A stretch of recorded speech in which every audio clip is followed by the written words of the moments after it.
no começo, era a escuridão. E então, Bang, dando à luz a uma infinita existência em expansão de tempo, espaço e matéria. Todos os dias, novas descobertas estão revelando segredos misteriosos, magníficos, mortais, de um lugar que chamamos de universo. Enquanto tentam decifrar os mistérios do universo, os cientistas chegam a uma espantosa conclusão. Para entender o grande espaço, eles precisam estudar o espaço pequeno, a matéria microscópica que forma a base de tudo o que vemos. Mas, ao encolher bilhões de vezes até o nível de átomos e partículas subatômicas, entramos num mundo estranho e inexplorado. Quando descemos ao mundo microscópico, nós vemos que é realmente estranho. Chega a ser bizarro e inacreditável. A matéria desse universo é muito menor do que tudo que podemos ver com um microscópio, mas contém a chave para o cosmos. Nós só podemos entender de onde viemos se entendermos esse louco micromundo. Então, vamos partir para uma viagem fantástica por esse mundo inexplorado, conhecido como universo microscópico.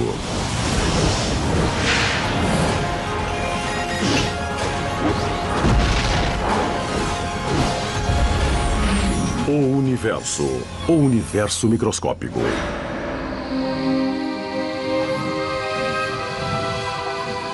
Quando as pessoas falam sobre o universo, geralmente se referem à vasta extensão de espaço a bilhões de anos-luz de nós, que podem ver com radiotelescópios ou por imagens cósmicas.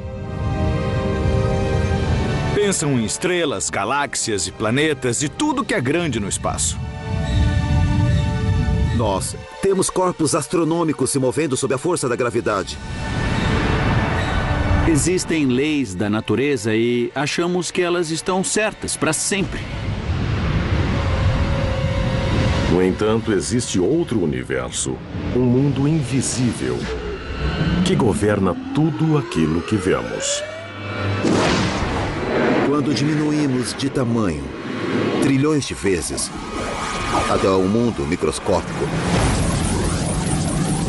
as regras são muito menos intuitivas do que aquelas com que estamos acostumados no mundo maior. A mágica do universo microscópico começa a cerca de 10 bilionésimos de metro, ou o tamanho de um átomo. A matéria se comporta de modo tão diferente a esse nível que os cientistas desenvolveram uma série de regras inteiramente nova para descrever o que ocorre. É a chamada teoria quântica. E o que ela diz é extraordinário. Esta bola de beisebol representa uma partícula subatômica, como um elétron ou um fóton de luz, que rotineiramente faz todo tipo de coisas bizarras e estranhas no universo microscópico. A versão subatômica dessa bola de beisebol pode ser invisível, pode passar por objetos sólidos facilmente, pode estar em vários lugares ao mesmo tempo e, aparentemente, pode voltar no tempo e mudar o passado. Isso significa que eu poderia jogar essa bola de beisebol para a primeira base e a base do batedor ao mesmo tempo. Ou então mudar o aparente desfecho de uma jogada enquanto ela ainda está acontecendo. Eu sei que isso parece coisa de ficção científica, mas de fato sabemos que é verdade, ou pelo menos parece verdade em nosso mundo quântico. Todo tipo de coisas estranhas acontecem. Se os cientistas entendem como essas coisas estranhas funcionam, eles podem colocá-las para funcionar em nosso dia a dia, revolucionando a computação moderna e talvez até permitindo que nos comuniquemos através do cosmos instantaneamente. A chave para concretizar esses milagres é um processo chamado entrelaçamento quântico. E os cientistas já estão direcionando essa incrível descoberta para propósitos civis e militares. Na física quântica, o que acontece em um objeto aqui pode instantaneamente afetar um objeto ali. E ali pode ser a milhões de quilômetros. Funciona assim. Quando duas partículas subatômicas interagem, podem se entrelaçar, ou seja, seu giro, posição ou outras propriedades se ligam através de um processo desconhecido pela ciência moderna. Se você medir uma das partículas, isso instantaneamente determinará o comportamento da outra partícula. E quando você faz o experimento, você descobre que, de fato, o estado quântico da outra partícula é exatamente determinado depois que você mediu o estado quântico da partícula parceira. Isso significa que se um cientista observa uma partícula entrelaçada e a força a girar no sentido horário, a outra partícula entrelaçada começará imediatamente a girar na direção oposta. Isso parece intrigante, mas não é tão espantoso quando consideramos que as duas partículas entrelaçadas podem estar separadas por bilhões de anos-luz. Mas assim mesmo, no momento em que observamos uma partícula girar, ditamos o giro da outra partícula. É estranho, porque pode sugerir que a informação viajou instantaneamente, mais rápido que a velocidade da luz de uma partícula para outra. Eu não entendo isso. Não conheço ninguém que entenda. Ação fantasmagórica à distância, como Einstein dizia. O entrelaçamento quântico é mais que uma curiosidade do mundo microscópico. Devido aos efeitos do entrelaçamento, as partículas podem ser vistas e sentidas no nosso mundo. Se os cientistas puderem superar alguns obstáculos fundamentais, o entrelaçamento quântico pode um dia ajudar os seres humanos a se comunicarem através de vastas distâncias instantaneamente. As pessoas às vezes acham que o entrelaçamento quântico alcançará a desejada meta de transferir informações a uma velocidade maior que a da luz. Eu não acho que isso seja possível, porque para montar esses sistemas, você precisará levá-los para lá a velocidades menores que a da luz. Mas o que eu sei, não é? Há 100 anos, ninguém achava que nós chegaríamos à Lua. O entrelaçamento quântico pode transformar a computação moderna. Os cientistas esperam usar a mágica do universo microscópico para construir novos e poderosos computadores. Agora vamos ver o que ele pode fazer. No Instituto de Tecnologia de Massachusetts, o professor Seth Lloyd ajudou a criar o protótipo de um computador quântico que usa bits de quantum em vez dos tradicionais bits de computador para realizar seus cálculos. Esse laboratório contém o melhor bit quântico supercondutor, ou qubit. E quando fazemos computações quânticas com qubits, podemos fazer o computador quântico fazer várias tarefas simultaneamente. Pode fazer isso e aquilo ao mesmo tempo, pode somar 2 mais 2, pode somar 1 mais 3 e pode somar essas duas coisas simultaneamente. O fato de um só qubit poder realizar vários cálculos ao mesmo tempo dá ao computador quântico o potencial de ser muito mais potente do que qualquer computador jamais imaginado. Como os computadores tradicionais nos anos 50, os computadores quânticos estão engatinhando hoje. As máquinas ocupam salas grandes e só são capazes de fazer os cálculos mais básicos. Mas prometem muito para o futuro. A física quântica é famosa por ser estranha e contraintuitiva. E os computadores quânticos usam essa estranheza para computar de modos que os computadores clássicos não conseguem. A maior dificuldade é descobrir como codificar eficazmente as informações clássicas, os uns e zeros que os computadores usam, de modo que o universo microscópico possa processá-los, usando partículas entrelaçadas. Mas quando os cientistas descobrirem isso, os computadores quânticos podem transformar o planeta. Mesmo se tiver um computador quântico com não tantos bits, você ainda pode fazer coisas como quebrar todos os códigos que as pessoas usam para se comunicar na internet. Ou resolver problemas muito difíceis com zilhões de variáveis, como tentar entender o que aconteceu no Big Bang. Pode ser difícil de acreditar, mas o universo microscópico fica ainda mais estranho. De fato, o experimento mais famoso na física quântica mostra como um objeto pode estar em 2 lugares ao mesmo tempo. Um resultado que surpreendeu o grande Albert Einstein. Enquanto exploram o universo microscópico, os cientistas descobrem que é governado por regras muitas vezes incompreensíveis para aqueles que vivem no mundo normal. Nos menores tamanhos imagináveis, não só a informação parece viajar a velocidades maiores que a luz, como a observação humana parece decidir o que acontece. Parece que o comportamento da matéria mecânica quântica é diferente quando olhamos para ela e quando não estamos olhando. Chegou-se a essa profunda conclusão a partir do experimento do furo duplo.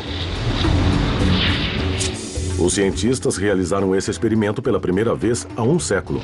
Dispararam fótons de luz através de uma placa de metal com duas fendas. A luz atravessou os furos e atingiu uma tela atrás da placa. Eu vou demonstrar os resultados desse incrível experimento com um monte de bolas de beisebol e uma barreira que nós colocamos com 2 buracos. Normalmente, no mundo do dia a dia, se eu jogar bolas de beisebol através de um buraco ou de outro, elas formarão um padrão previsível numa tela que nós instalamos bem atrás da base. Elas baterão em um lugar ou em outro. Agora, vamos fazer esse padrão com um monte de bolas de beisebol. Vou usar esta máquina de lançar aqui. Lá vai a primeira. Vamos ver o que acontece.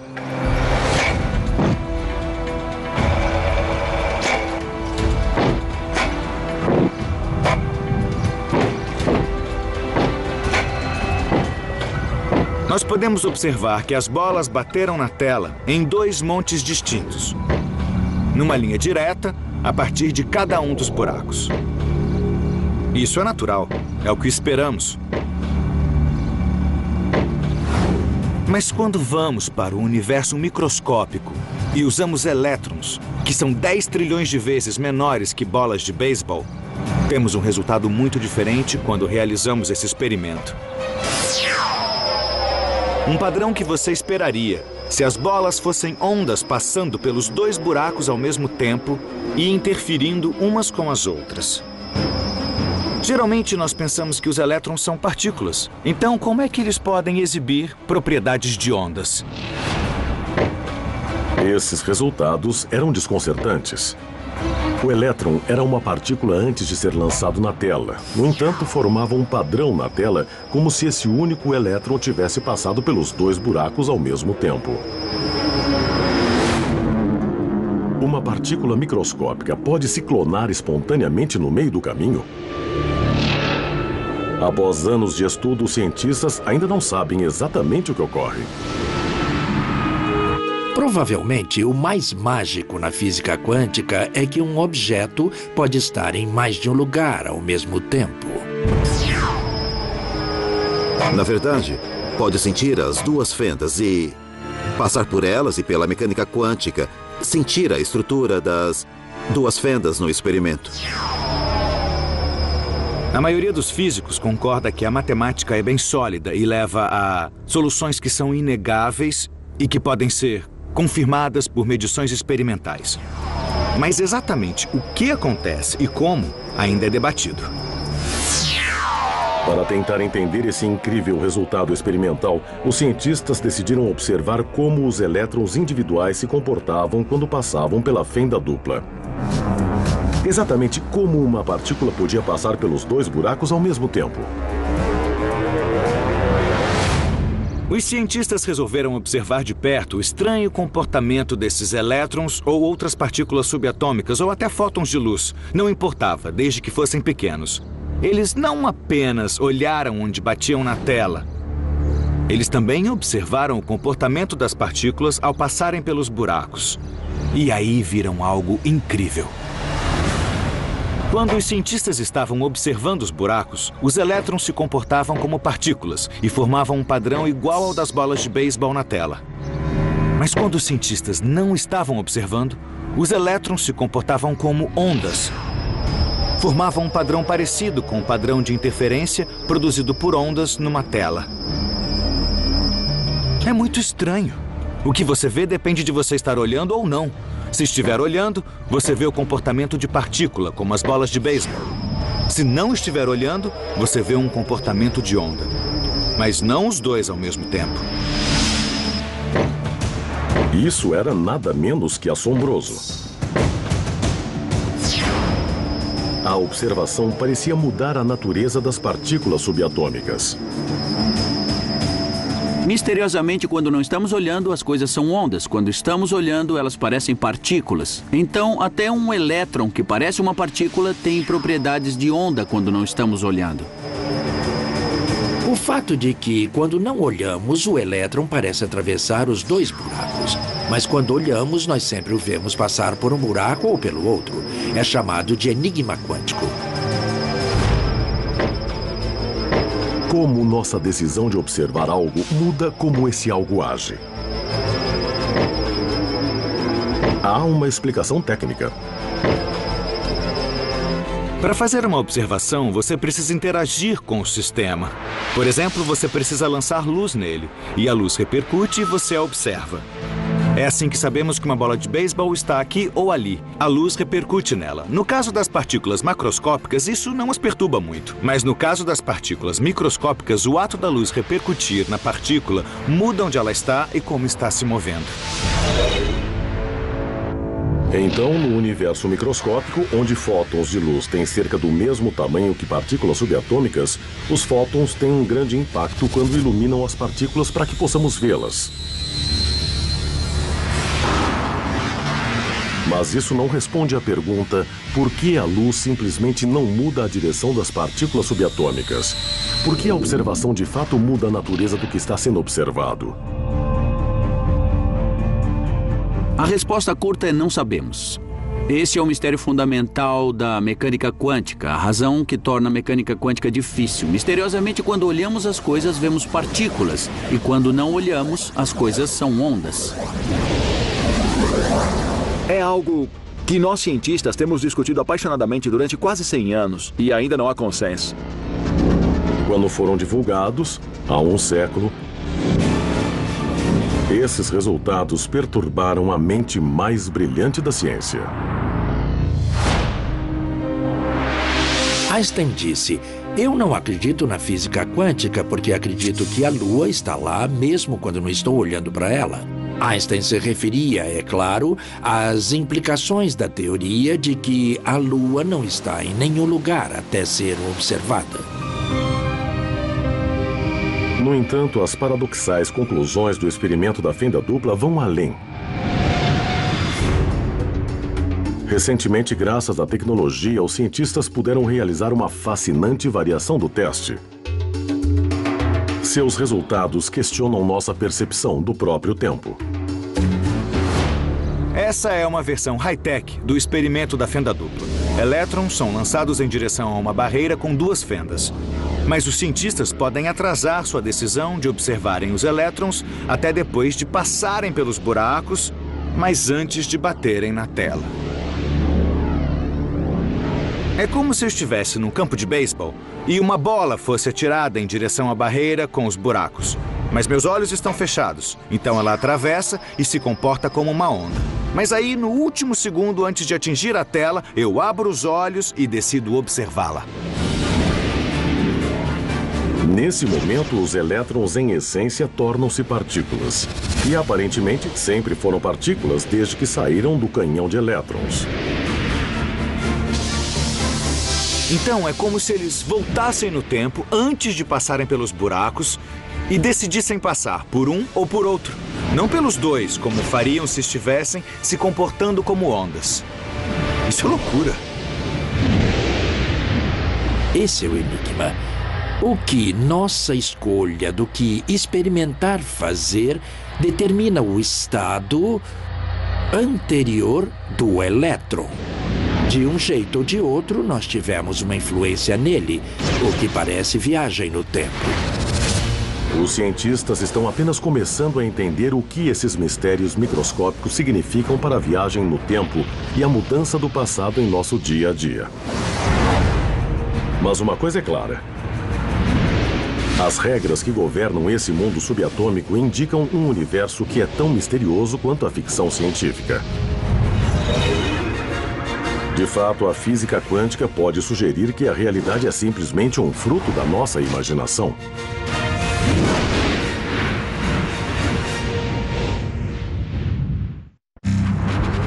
Após descobrir mistérios no universo microscópico, os cientistas logo quiseram decifrá-los, estudá-los e resolvê-los.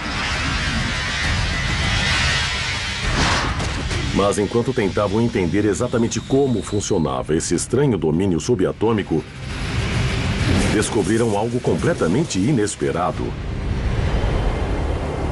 A natureza se recusava a lhes dizer. Quando descemos ao mundo microscópico, encontramos uma incerteza fundamental em essencialmente todas as quantidades que desejamos medir.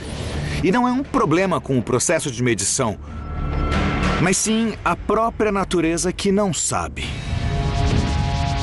É o chamado princípio da incerteza. E por mais estranho que seja, pode ser o conceito mais profundo que emergiu do universo microscópico.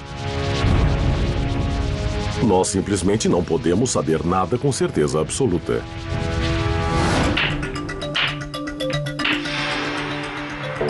Em nosso mundo cotidiano, achamos que sabemos muito sobre as coisas ao nosso redor.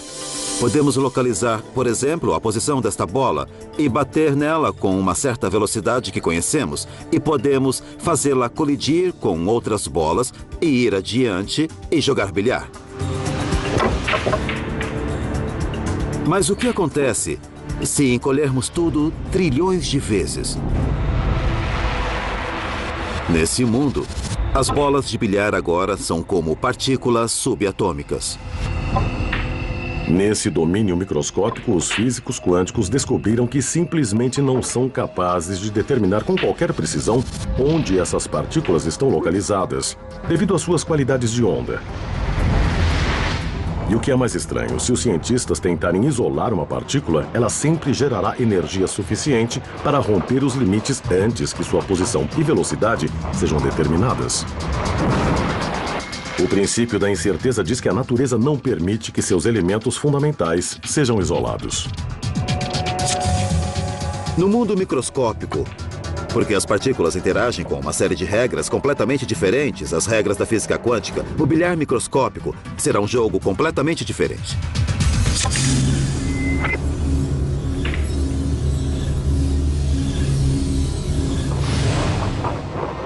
A incerteza do universo microscópico vai bem além da localização das partículas.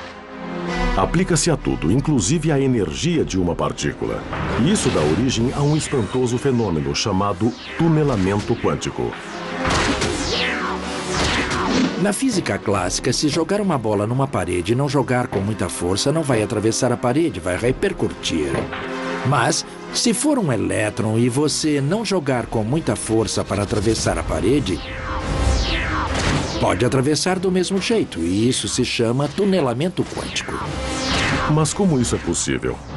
Pode parecer bizarro, mas um modo de explicar o tunelamento quântico é que a incerteza do universo microscópico permite que uma partícula empreste energia do futuro para romper a barreira e a devolve depois que passou para o outro lado. O elétron, na verdade, já está do outro lado da parede e, portanto, pode atravessá-la e aparecer do outro lado da parede. Desde que as maravilhas do mundo microscópico foram descobertas há um século, as pessoas perguntam se o tunelamento quântico estar em vários lugares ao mesmo tempo e o que parece viajar para trás no tempo pode ser obtido em nosso mundo cotidiano. Alguns cientistas dizem que jamais seremos capazes de atirar uma bola através de uma barreira sólida.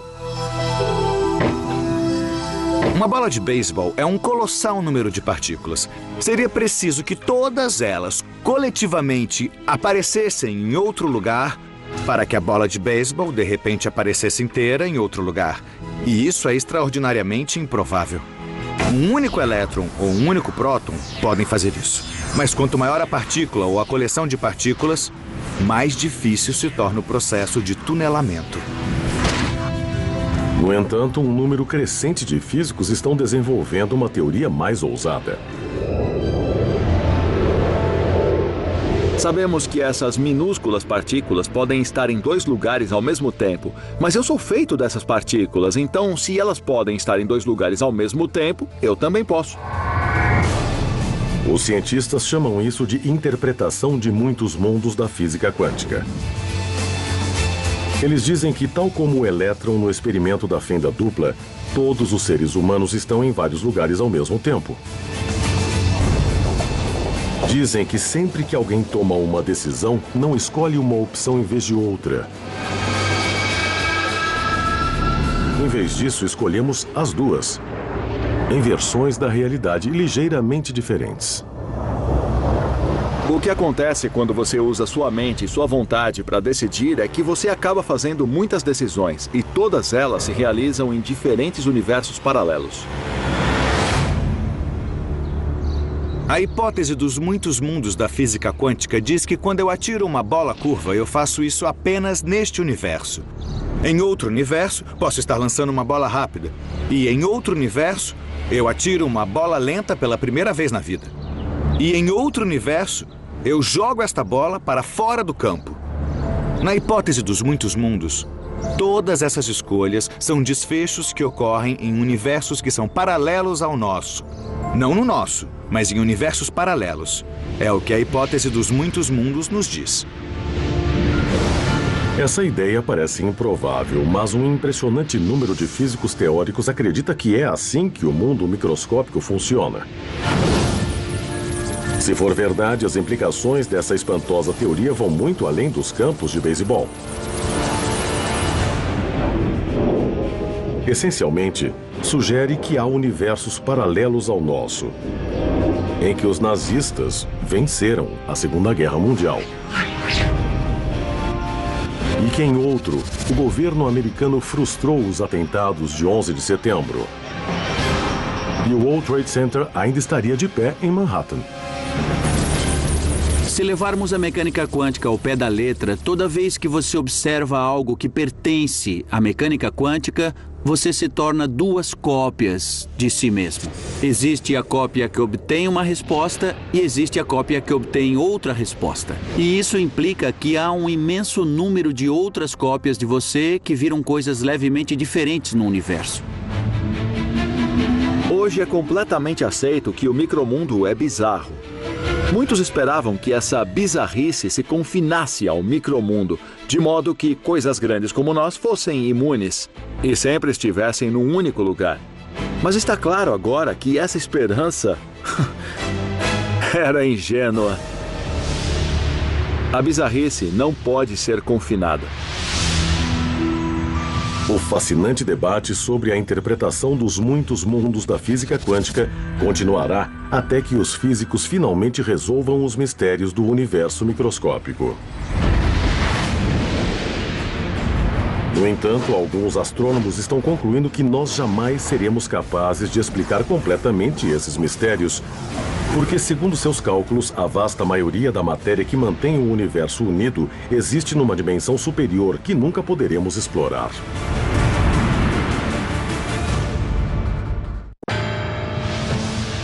Se há algo no universo microscópico mais estranho que as partículas quânticas, é a misteriosa matéria que os cientistas nunca viram, mas que desempenha um papel crucial na formação de planetas, sistemas solares e galáxias.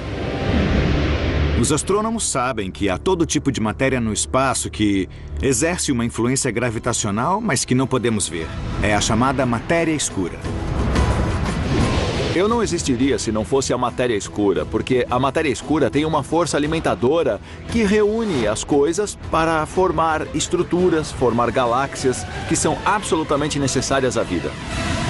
A matéria escura é responsável por assombrosos 85% da força gravitacional no universo.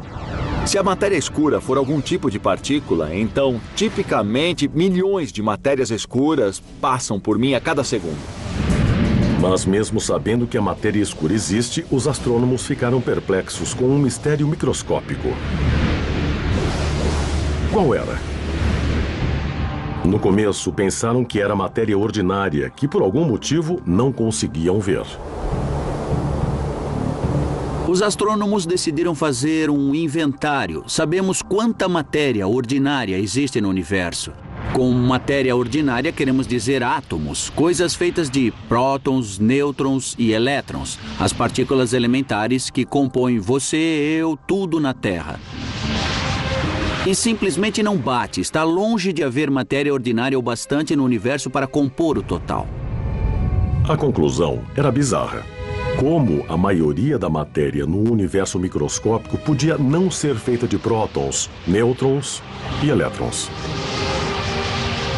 Foi muito chocante descobrir que esses átomos, na verdade, compunham só uma pequena minoria de toda a matéria do universo, a 6 vezes mais de uma substância totalmente diferente que é invisível para nós. É interessante que a ciência tenha nos trazido a um ponto em que sabemos não só que não somos o centro do universo, como nem sequer somos feitos da mesma matéria da qual a maioria do universo é feita. A maioria da matéria do universo é a matéria escura, e são partículas pequenas além do alcance da nossa observação direta. Alguns físicos teóricos sugeriram que a matéria escura podia ser feita de neutrinos, minúsculas partículas 1000 vezes menores que o elétron, que se encaixam em muitas das características da matéria escura. Sabemos que os neutrinos existem. E tem massa, eles contribuem com peso, então está resolvido. Mas agora sabemos que não são neutrinos. A maior parte da matéria escura não deve ser formada por neutrinos, porque eles se movem muito, muito rapidamente. E eles apagam a formação da chamada estrutura em grande escala, o acúmulo de material na escala das galáxias no começo da história do universo. Então seria muito mais difícil produzir galáxias num universo cheio de neutrinos correndo de um lado para outro. Então a matéria escura não é a matéria comum, não é neutrinos, é um tipo totalmente novo de partícula que ainda nem detectamos. Deve ser algum tipo de estranha partícula subatômica deixada pelo Big Bang, quando o universo estava muito quente e denso. Um zoológico de partículas foi criado. A maioria foi aniquilada ou se desintegrou em outras partículas, mas algumas foram deixadas. E pensa-se que elas seriam a matéria escura. Mas o que poderia ser essa exótica partícula microscópica? Como não é nada que a ciência conheça, os astrônomos propuseram uma partícula totalmente nova que incorporasse todas as características da matéria escura e começaram a procurar no universo por ela. Chamaram-na de WIMP, uma partícula maciça fracamente interativa. Um dos problemas da hipótese WIMP é que ninguém nunca detectou uma WIMP em laboratório. De fato, há vários experimentos sendo realizados neste momento em busca das WIMPs em laboratórios subterrâneos, ou então em aceleradores de partículas, como o Grande Colisor de Hadrons, em Genebra. Então, há um ataque multifacetado para detectar WIMPs diretamente se eles forem a resposta certa. Se os cientistas encontrarem evidências da matéria escura, será que também encontrarão evidências de outro mundo, de planetas escuros, formas de vida escuras e uma tabela dos elementos escura?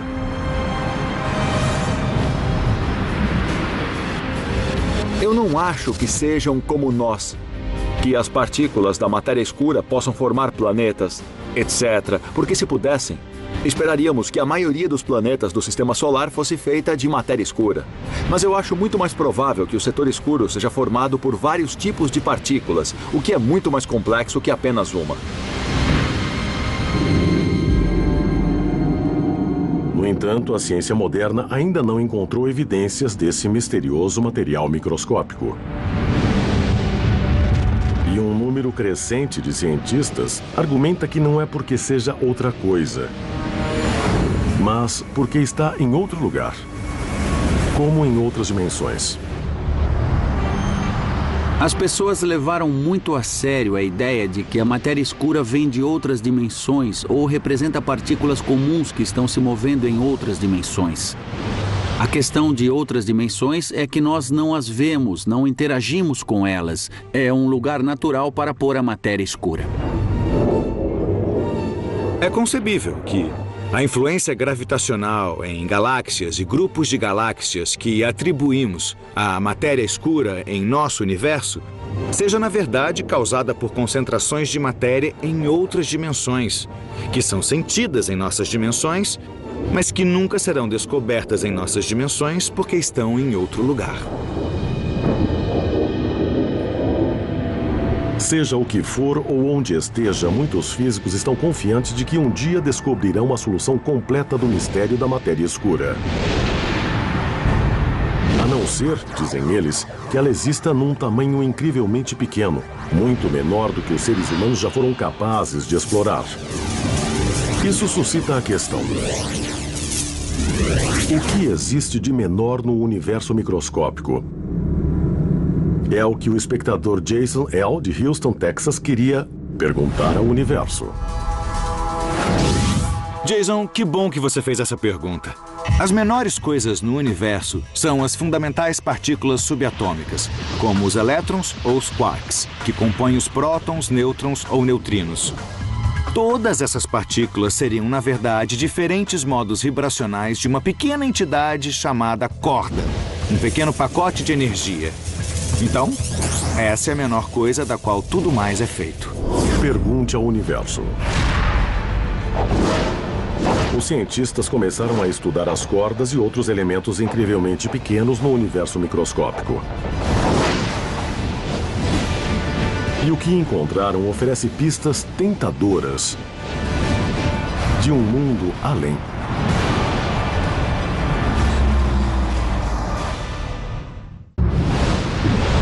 Enquanto se aventuram em espaços cada vez menores no universo microscópico, os cientistas conseguiram olhar dentro dos átomos. Mas o que encontraremos se continuarmos essa fantástica viagem nas profundezas desse mundo subatômico e oculto? Até mesmo escalas menores que o elétron são um território vasto e inexplorado, mais até do que sistemas solares e galáxias ou mesmo o universo. Porque nós podemos fazer observações de planetas e estrelas, de galáxias e do universo. Mas é difícil realizar experimentos que nos permitam explorar diretamente minúsculas dimensões de tempo e espaço. O que você precisa para examinar o mundo microscópico é de uma ferramenta cada vez mais afiada, alguma coisa que de fato permita distinguir os detalhes até níveis muito pequenos. Mas quando os cientistas tentam investigar espaços menores que o átomo, não conseguem focar luz suficiente para iluminá-los. Precisam de algo mais potente. Para olhar mais nitidamente, você precisa de mais energia. Conseguimos ver detalhes incrivelmente pequenos usando aparelhos de alta energia de vários tipos. Hoje, os mais avançados são os aceleradores de partículas. Usamos partículas elementares para investigar a estrutura de outras partículas elementares, fazendo com que colidam, deixando que interajam umas com as outras, e então vendo o resultado em várias escalas de energia. Podemos continuar esse processo de examinar distâncias cada vez menores no espaço e tempo, ao usar energia cada vez maior com experimentos no colisor. No entanto, os maiores aceleradores de partículas do mundo ainda não geraram energia suficiente para investigar coisas muito menores que as partículas elementares dentro dos átomos. Mesmo assim, os cientistas acreditam que algo existe a escalas ainda menores, de um tamanho tão minúsculo que a mente humana não é capaz de apreendê-lo. Os físicos agora estão tentando entender o chamado comprimento de Planck, 10 elevado a menos 33 centímetros. São 20 fatores de 10, 20 ordens de magnitude menor que um elétron. Agora, um elétron é grande e eu exagerei muito. O comprimento de Planck é quase inimaginavelmente menor do que qualquer objeto que possamos medir. Seja como for, os físicos estão tentando lidar com essas escalas. E é sobre isso que é a teoria das cordas. Segundo a teoria das cordas, tudo que achamos que é uma partícula, na verdade, é a vibração de uma minúscula corda. Para ter ideia de como é minúscula, eu trouxe um conta-gotas. Vou pingar uma gota de água. A gota tem cerca de 1 trilhão de átomos de hidrogênio e oxigênio. Agora imagine tirar um átomo de hidrogênio e aumentá-lo 10 bilhões de vezes. Ele terá meio metro de diâmetro. E você dirá, agora poderemos ver as cordas individuais dentro do átomo de hidrogênio? A resposta é não. Podemos continuar a aumentá-lo, tornar o átomo de hidrogênio do tamanho do sistema solar. As cordas continuarão pequenas demais para serem vistas. Só quando o átomo tiver o tamanho do nosso universo observável que a corda se torna microscopicamente grande. Se um átomo de hidrogênio é do tamanho do universo observável, qual o tamanho da corda? É do tamanho de uma dessas árvores. O mais incrível é que nós, seres humanos, podemos falar racionalmente sobre o que existe nesta escala microscópica. Não só os cientistas podem falar racionalmente, como formularam teorias sobre o que se passa nessa escala. Esse é um dos santos graais de toda a ciência. Achamos que o espaço e tempo comuns param de existir no comprimento de Planck. O que não sabemos é o que toma o lugar deles. Precisamos substituir nossa ideia de espaço em si por algo mais fundamental. Algo que pode envolver números diferentes de dimensões ou apenas um conceito totalmente diferente. Uma possibilidade é que o espaço no comprimento de Planck se pareça com o campo de futebol americano. As linhas são o tecido do nosso universo e simplesmente não há nada entre elas. Pode ser que o tempo pule de um ponto distinto para outro, sem degraus entre eles. E como pequenas formigas quânticas poderiam ir de um lugar na grade a outro lugar na grade sem nunca passar no espaço intermediário. E por quê? Porque não há espaço intermediário. Seja o que for que exista numa escala tão pequena, a maioria dos cientistas acredita que os conceitos de espaço e tempo mudam em outro tipo de universo, onde tornar-se menor é um conceito sem sentido. Pode ser que espaço e tempo sejam o que chamamos propriedades emergentes do universo, e que quando entramos em escalas espaciais muito pequenas ou intervalos de tempo muito curtos, os conceitos de tempo e espaço se rompam, percam sentido. Segundo os cientistas, as condições do comprimento de Planck podem ser muito semelhantes às que existiam antes do Big Bang, quando tudo no universo provavelmente estava concentrado num microscópico ponto.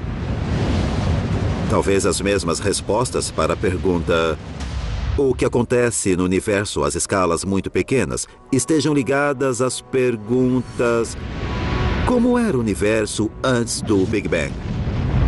Ele simplesmente nasceu no Big Bang? Ou havia algo diferente que então se tornou o universo que conhecemos no Big Bang? Não temos respostas para todas essas perguntas, mas estão todas ligadas à questão do que ocorre na escala de Planck. Você pode pensar que essas minúsculas coisas da escala de Planck não têm nada a ver conosco, que somos bem maiores, mas tem tudo a ver, são as nossas origens. Todo o nosso universo, se olharmos para trás, teria sido menor que o comprimento de Planck.